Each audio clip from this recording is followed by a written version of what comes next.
அப்பா என்கிட்ட கேட்ட கேள்வி என்ன கேட்குறாருன்னா, ஏன்னா என்ன மலைன்னு நினைக்கிறீங்க, ஏன்னா அம்மையப்பர்ன்னு நினச்சிட்டு இருக்கிறீங்க.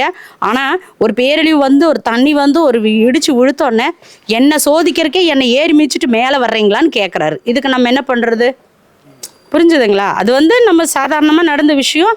ஆராய்ச்சியாளர்கள் மண் டெஸ்டிங் பண்ணுறாங்க, அது சரியான விஷயம் தான், அது தப்பில்லை.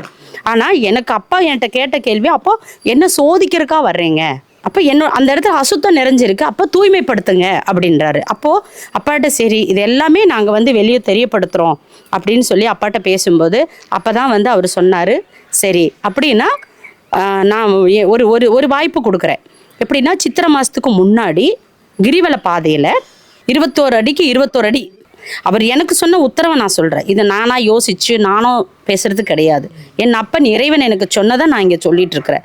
பஞ்சபூதங்களும் கோபத்தில் இருக்கிறனால தான் இன்னைக்கு வந்து இந்த மாதிரி நடக்குது.